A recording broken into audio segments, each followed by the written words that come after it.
어떤 분들은 3일 동안 휴가를 했다 그러더라고요. 어떤 분들은 5일 동안이라고. 어떤 분은 14일 동안이래요. 14일부터 시작해서 오늘까지래요. 그래, 14일이 아니고 9일간이죠. 참 괜찮을 것 같아요. 오랜만에 가족, 친척 만나는 즐거움은 있으셨는지, 명절에 또 스트레스 받는 날은 아니었는지, 그죠? 장손집 며느리라서 현재 살고 있는 집과 부모님이 사시는 곳이 멀어서 이제는 부모님이 연세가 많아서 그 모습 때문에 안타까워서 이런저런 걱정 때문에 그런가 하면 묻지 않았으면 좋을 걸 묻는 그 사람들 때문에 그죠? 그 구체적인 내용은 또 들으면 또 시험될까 봐 묻지 않겠습니다. 어떤 부분은 정말 지적하지 않았으면 좋겠는데 그죠? 물론 관심이죠. 사랑이죠. 여러분 그런 스트레스가 있다면 이 예배를 통해서 완전히 다 털어버리는 은혜의 시간이 되어지기를 주님의 이름으로 축원합니다. 그래서 한번 오늘 본문의 37절 38절 다 같이 읽습니다. 큰 목소리로 37절 38절 명절 끝날 곧 그날에 예수께서 서서 외쳐 이르시되 누구든지 목마르거든 내게로 와서 마시라. 나를 믿는 자는 성경의 이름과 같이 그 배에서 생수의 강이 흘러나오리라. 아멘. 예, 그렇습니다. 말씀만 들어도 좋죠? 거기다가 더 시원한 말씀 한 곳 드릴게요. 마태복음 11장 28절로 30절입니다. 제가 읽어드릴게요. 수고하고 무거운 짐진 자들아 다 내게로 오라. 내가 너희를 쉬게 하리라. 나는 마음이 온유하고 겸손하니 나의 멍에를 메고 내게 배우라. 그리하면 너희 마음이 쉼을 얻으리니 이는 나의 멍에는 쉽고 내 짐은 가벼움이라. 말씀만 들어도 마음이 가벼워지지 않습니까? 그 기분 가지고 본문 들어가겠습니다. 자, 본문 요한복음 7장은 배경이 초막절이라고 전에 말씀드렸는데요. 오늘도 보죠. 2절에 보니까 뭐라 그래요? 요한복음 7장 2절 유대인의 명절인 초막절이 가까운지라. 그래서 그 배경이 초막절이에요. 이스라엘 백성들에게 있어서 이 추수감사절과 같은 절기죠. 1년 동안 모든 수고를 돌이켜보면서 은혜 베풀어 주신 하나님께 감사하는, 우리의 명절로 말하면 추수감사절, 아니요, 우리의 명절로 말하면 추석이죠. 그죠? 그때 그들은 어떤 일을 했는지 아십니까? 그들의 절기는 하루가 아니고요, 일주일이었어요. 일주일 동안. 레위기 23장 39절로 43절에 명시된 대로 제가 요약해서 가르쳐 드릴게요. 7일 동안 집을 떠나서 광야에다가, 야외에다가 초막을 짓습니다. 거기다가 천막을 줘요. 그리고 거기서 이스라엘의 광야 생활을 묵상합니다. 지금도 그들은 그럽니다. 심지어 그들은 호텔에 돈 내고 이렇게 들어갔는데 불구하고 그 6월절이 초막절이 되어지면 그들은 밖에다가 천막 치고 거기서 잡니다. 돈은 돈대로 내고. 그죠? 왜 그래요? 그들은 이스라엘 광야 생활을 묵상하면서 이 광야 생활을 거쳐서 초막절이 이른 거야 라고 가르쳐주고 그 광야 생활을 묵상하는 겁니다. 두 번째로 아름다운 나무 열매, 종려나무 가지, 시냇가의 버들가지를 취해서 하나님 앞에 즐거워합니다. 열매, 완성의 개념입니다. 그죠? 그리고 나무까지 승리의 개념입니다. 기쁨의 표현입니다. 이건 바로 요한계시록에 나오는 생명수 강가의 기쁨을 묵상하는 겁니다. 그리고 바벨론 포로 이후에 그들이 가지고 있었던 또 하나의 풍습이 생겼는데 그게 뭔가 하면 성전 마당에다가 2개 높은 촛대를 세웠습니다. 높이가 10피트, 약 한 25m 가까이 되는 그런 높은 등대를 만들고 그 위에 불을 붙여요. 그러면 밤이면 온 성전 마당까지 다 비치고, 성전이 산꼭대기에 있으니까 온 도성이 다 비치는 거예요. 뭘 상징할까요? 이스라엘 백성들이 광야길을 걸 때 누가 인도했어요? 불기둥이 그들을 인도한 걸 묵상하는 것입니다.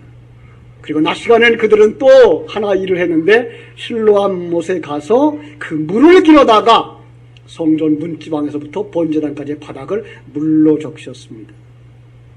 그건 바로 에스겔서 47장에 있는 여호와의 영광이 회복되어졌을 때에 그들 성전에서부터 물이 흘러나오는 그것을 상징하면서 지금 말라버렸거든요. 그래서 여호와의 영광이 회복되게 하옵소서라는 소원을 가지고 그들은 그렇게 했던 겁니다. 자, 그런데 그들이 그 의미를 잊어버리고 형식만 남았습니다. 이게 문제입니다. 여러분, 어떤 분이 이제 그런 질문을 했어요. 안식일을 지키라고 그랬는데 안식일의 개념이 천국의 완성이라 그런다면 그럼 안식일에 쉬는 일은 어떻게 설명해야 됩니까? 라는 질문을 했어요. 예, 분명히 중요한 얘기입니다.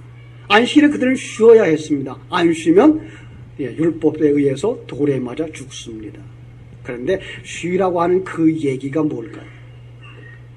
거기서 우리는 역으로 계산해 봐야 됩니다. 왜 일을 하냐라는 거 생각해야 되는 거죠. 왜 일을 합니까? 내가 주인 되어져서 내가 내 문제를 해결하고 살아보겠다고 하는 노력들이 오늘날 노동이 되어버린 겁니다. 내가 주인 된 자리에서 내려와봐. 이게 세상 속에 있는 안식일의 개념인 겁니다. 그러면은 뭐 하자는 거예요? 네가 주권을 가지고 있는 그 자리에서 내려와봐. 그리고 안식일을 지켜봐. 그러면 네가 어떻게 하루를 살아가게 되는지, 어떻게 영생에 들어가게 되는지를 알게 될 거야 라는 겁니다. 하나님을 의지해봐. 이것을 이제 안식일에 대한 설교를 할 때 더 자세하게 해드릴 때고요. 이런 개념을 가지고 초막절을 지켜야 했던 겁니다. 이스라엘 백성들에게 있어서 1년에 3차례 지키는 절기, 시작은 6월절, 그죠? 마침은 초막절, 가운데는 이제 77절 혹은 맥추절, 그 다음에 오순절 이런 이름으로 씁니다. 근데 6월절 시작할 때 그들은 양을 잡아서 피를 바르고 살을 먹습니다. 근데 그걸로 끝나지 않습니다. 6월절에 딱 붙어있는 절기가 무교절입니다. 그래서 6월절과 무교절을 같이 시작하는데 그 무교절에 그들은 뭘 가져야 됩니까?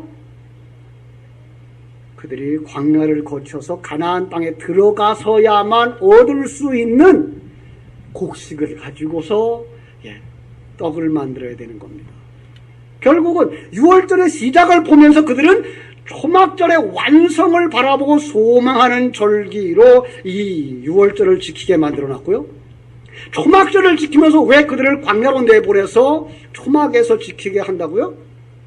그 걸어온 과거를 다 한번 돌이켜보면서 오늘의 이 풍성한 은혜는 너희들을 이끌어 오시는 하나님에 의해서 주어진 거야를 가르쳐 주는 겁니다.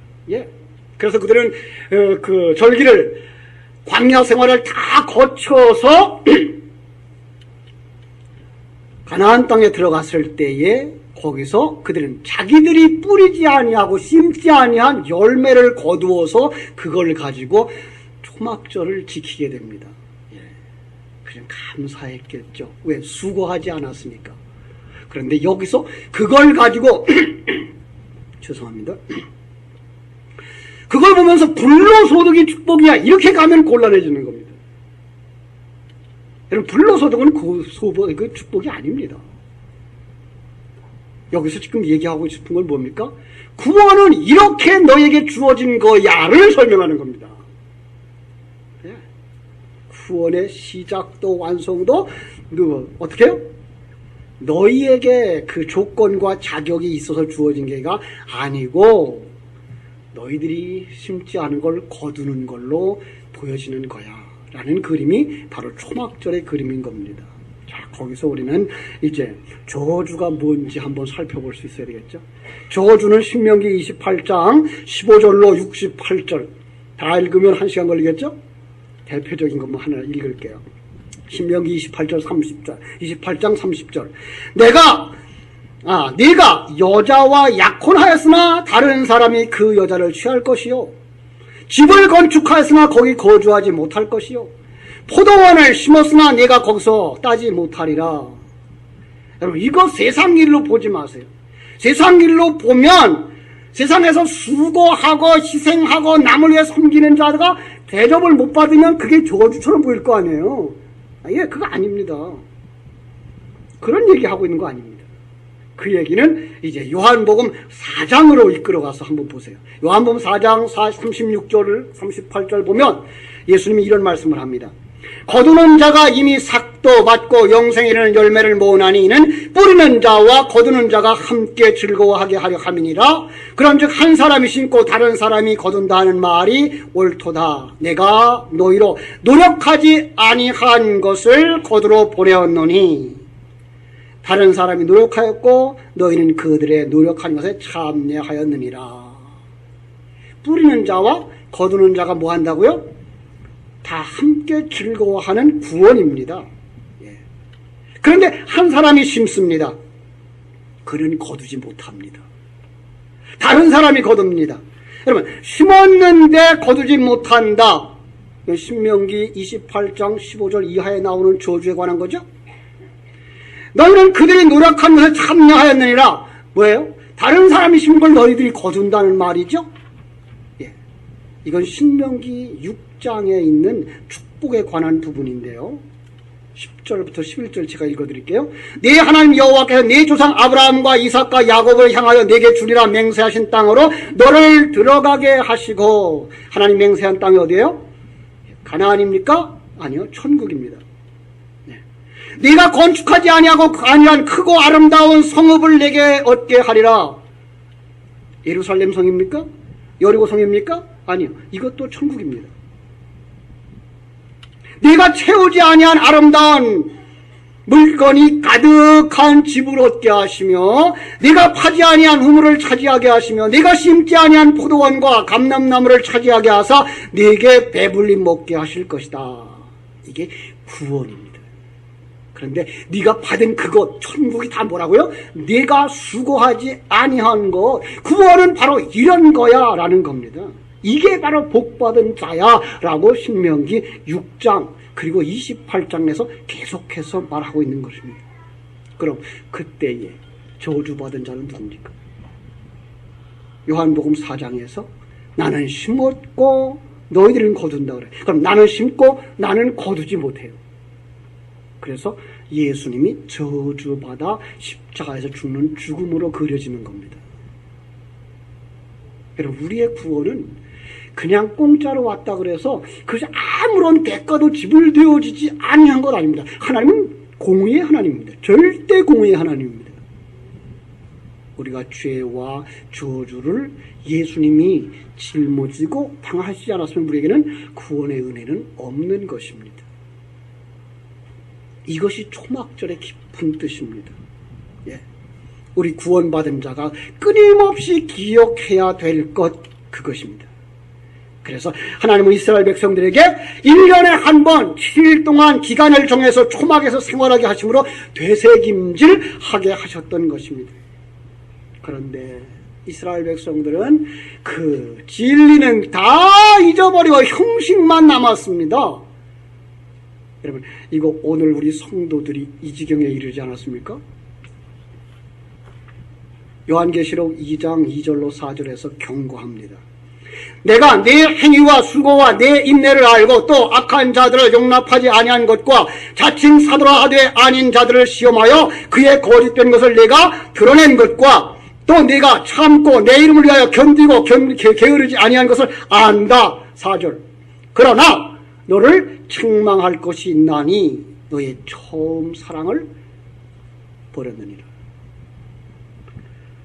오늘 여러분과 내 상태는 아닙니까?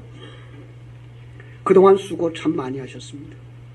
참고 견디고 싸우고 그래서 지금의 현재에 이르렀습니다. 그런데 4절 말씀이 들려옵니다.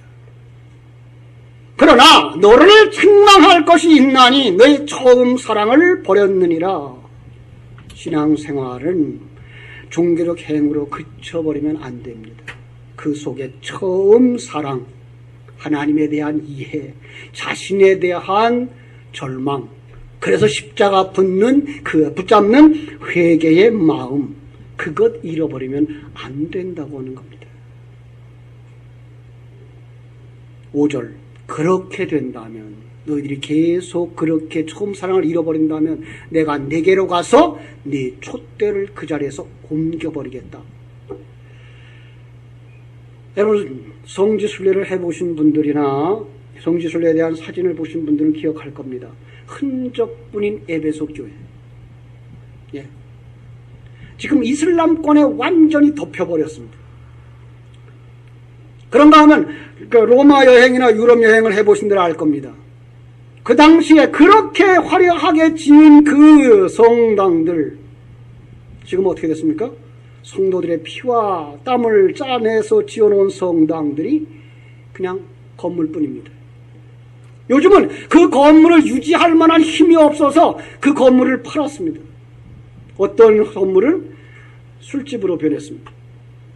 어떤 건물은 디스코텍으로 변했습니다. 어떤 건물은 십자가가 이미 떨어졌고 어떤 건물은 아직 십자가가 붙어있지만 안에 들어가 보면 사람이 없습니다.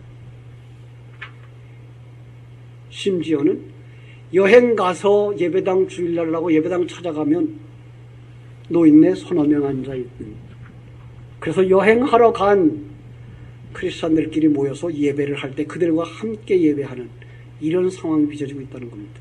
왜 그렇습니까? 그 처음 사랑, 그 진리를 잃어버리면 화려한 성당 수십 년, 수백 년 동안 걸쳐서 지어놓았다고 해도 아무 가치가 없는 쓰레기에 지나지 않는다고 하는 것입니다. 예수님은 보셨습니다. 예수님은 아셨습니다. 그래서 절기 마지막 날에 그들 앞에 섰습니다. 누구든지 목마르거든 내게로 와서 마시라. 오늘 추석 마지막 명절, 마지막 날, 지친 심령, 스트레스 쌓인 성도들, 그런 것들 때문에 스트레스 받고 형식주의에 사로잡혀서 세상 관점 때문에 아직도 마음 아파하는 분들이 있습니까? 수고하고 무거운 짐진 자들을 향해서 다 내게로 오라고 부르십니다. 예수님 수없이 반복해서 하신 말씀입니다. 내가 세상의 빛이야. 내가 생명이야. 내가 메시아야. 그런데 그들은 예수님을 거절합니다. 왜요? 잘못되어진 메시아관 때문에 그렇습니다. 그들은 이 땅에 잘 먹고 잘 살고 이 땅에 잃어버린 다윗 왕국을 회복하는 메시아를 기다리고 있었기 때문입니다. 그 앞에 예수님이 나타났지만 그들은 하나도 반가워하지 않았습니다. 그런데 그들의 외적인 행위는 어땠을까요? 유대인들의 외적인 행위, 종교적 열심, 이건 오늘날 그 누구도 따라갈 수 없는 열심이었습니다. 그런데 하나님은 아니다라고 말합니다. 예수님은 아니다라고 말씀하시는 겁니다. 오늘날 신앙의 목적이 참되지 아니한 성도들 바로 여기에 머물러 있습니다. 예수님 그들 앞에 오셔서 말씀하십니다. 회개하라. 천국이 가까웠느니라. 그들은 이상하게 생각합니다. 우리만큼 잘하고 있는 사람이 어디 있습니까?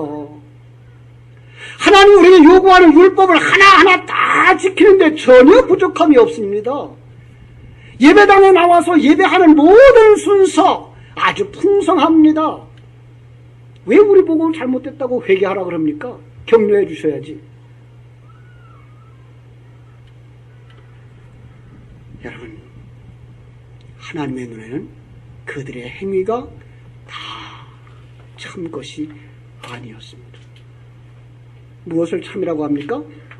하나님이 원하는 그것을 하는 것, 그것이 참이며 그것을 하지 않는 것을 거짓이라고 말하고 그것을 악한 것이라고 말하는 것입니다. 그들 앞에 오병이어를 통해서 5,000명, 아니 2만 명이 넘는 사람을 배불리 먹이신다는 소식이 들렸습니다. 아니 죽은 자를 살린다는 소식이 들렸습니다. 무리를 걸어간다는 소식이 들렸습니다. 그 모든 사람들이 야 저가 메시아인가 보다. 저를 모셔다가 우리의 왕 삼자. 그래서 예수님이 나귀 타고 예루살렘에 입성하실 때에 그들은 종려나무 가지를 꺾어들고 호산나 호산나 환영하면서 영접합니다. 자기의 웃옷을 벗어서 그 나귀 발밑에 깔면서 여호와여 구원하소서, 여호와여 구원하소서를 외칩니다. 그런데 예수님은 그들 앞에서 그들의 배부름을 위하여 일하지 않고 계십니다. 아니, 이 나라를 뒤집어 엎으려고, 다윗 왕국을 회복하려고 로마에 대하여 반항하지도 않습니다. 군사를 키우는 일도 하지 않습니다. 병든 자들과 같이, 죄를 짓는 자들과 같이 음식을 먹고 교제하고 있는 것입니다. 그를 본, 예수님을 본 그들이 뭐라 그럽니까? 나에게 도움을 주지 않는 메시아라면 나는 필요 없다. 내게 도움을 주지 않는다면 하나님이라도 필요 없다. 그게 예수님을 향하여 돌을 던지며 외치는 소리입니다. 십자가에 못 박아라. 십자가에 못 박아라. 그런 복음은 싫다는 겁니다. 그런 메시아는 싫다는 겁니다. 여러분, 오늘 우리 종교 생활이 여기에 이르러 있지 않습니까? 예수를 통하여, 하나님을 통하여 내가 뭘 얻고 싶어 하는 여기에 머물러 있지는 않습니까?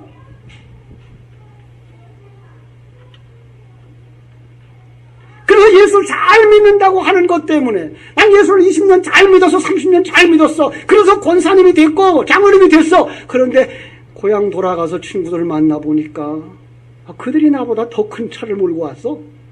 빌려온 건지는 모르지만, 그들이 나보다 더 떵떵거리고 살아. 여러분, 이것 때문에 스트레스 받지 않았습니까?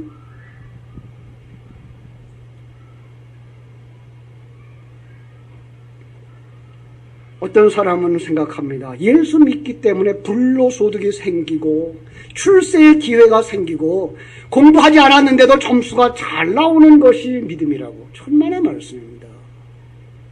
하나님은 심은 대로 거두게 하시는 하나님입니다. 세상 것을 원하시면 세상 일을 하십시오. 돈을 많이 벌고 싶습니까? 열심히 일하십시오. 우리 학생들은 점수가 잘 나오기를 원합니까? 열심히 공부하십시오. 공부 안 하고 교회 와서 왔다 갔다 하면서 봉사한다고 찬송한다고 어떤다고 그러면서 점수 안 나와서 하나님 원망하지 마시고. 여러분, 콩 심으면 콩은 거두는 겁니다. 세상 것을 심으면 세상 것을 거두는 것입니다. 우리의 이 열심은 세상 것을 거두기 위한 열심이 아니라 하나님 나라의 것을 거두기 위한 열심인 것입니다. 속지 마세요. 속지 마세요. 사단에게 유혹받지 마세요. 그들이 바리새인들이었습니다. 그들이 율법주의자들이었습니다. 그들이 세상적인 속성을 가지고 세상 속에서 잘 살아보고자 하는 다윗 왕국을 회복하고자 하는 유태인들인 것입니다. 주님 그들을 향하여 말씀하십니다. 회개하라. 천국이 가까웠느니라. 그 속에 하나님의 사람들을 향하여 말씀하십니다. 누구든지 목마르거든 내게로 와서 마시라. 여러분, 그 생수는 누굽니까? 예수님입니다. 그리스도의 영입니다. 여러분, 정말 그 생수가 그리워서, 정말 그 하늘나라의 영적인 것이 그리워서 목말라 하십니까? 그렇다면 오늘 여러분들은 그 말씀으로 그리스도로 채워져 돌아가셔야 됩니다. 예수님이 우리에게 공급해 주시려고 하는 것은 하늘로부터 내려온 생명의 수, 진리의 생수, 그리스도의 말씀, 그리스도의 영입니다. 이 생명수에 목마른 자는, 이 생명의 양식에 목마르고 배고픈 자는 그들이 복 있는 자라는 소리를 듣게 됩니다. 시편 1편 이런 말씀이 있습니다. 복 있는 사람은 여호와의 율법을 즐거워하는 자라. 그 말씀을 하나님이 우리 안에 담아주십니다. 그리고 하나님께서 우리의 심령 속에 새겨주십니다. 그 말씀을 주야로 묵상하게 됩니다. 그가 복 있는 사람입니다. 그것이 배고픈 자가 있습니다. 그것이 없으면 못 살겠다고 외치는 자가 있습니다. 그가 산상수훈의 첫 번째 말씀입니다. 복 있는 자여, 그대는 뭐 한다고요? 심령이 가난한 자로다. 영의 가난한 자로답니다. 영의 양식에 배고픈 자입니다. 그거 얻지 못하면 난 죽습니다라고 하는 간절함이 있는 자입니다. 여러분, 진리의 말씀에 배고파하시고 구하십시오. 찾으십시오. 두드리십시오. 반드시 얻게 될 것입니다. 반드시 여러분의 관점이 바뀔 것입니다. 누구든지 그리스도 안에 있으면 새로운 피조물이라고 했습니다. 새로운 피조물은 관점이 바뀌는 것입니다. 행복의 조건을 이 땅에 어떤 것들로 두지 아니하고 하늘나라 생명의 양식과 천국을 소유한 것으로 만족한 것입니다. 하나님은 여러분을 거기로 인도하기 원하고 계십니다.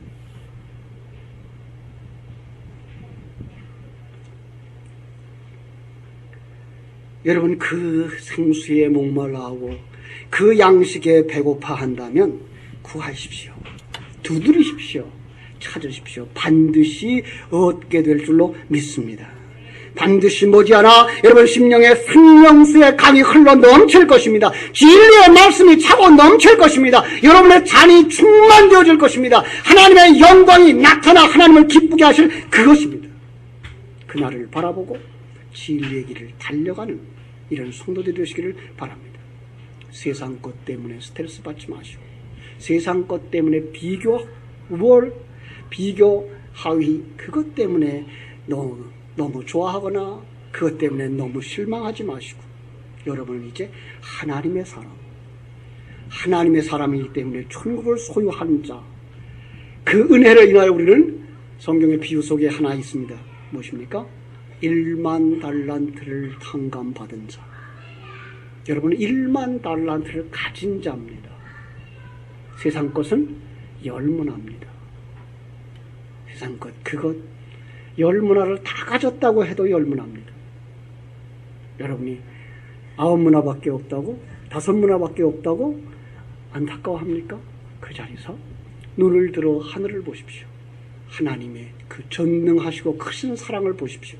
그리고 여러분을 위하여 사랑으로, 은혜로, 그리고 세상 역사를 움직여 가시는 그 하나님을 바라볼 때, 여러분, 왜 우리가 세상 때문에 기죽습니까? 거기서 눈을 들어 하늘을 쳐다보고 가슴을 펴고 외치십시오. 내가 복 있는 자로다. 우리 한번 큰 소리로 외치겠습니다. 내가 복 있는 자로다. 내가 복 있는 자로다. 정말 여러분 속에 생수가 넘쳐나기를 주님의 이름으로 축원합니다. 기도하겠습니다. 하나님 우리 아버지 크신 은혜와 사랑을 감사합니다.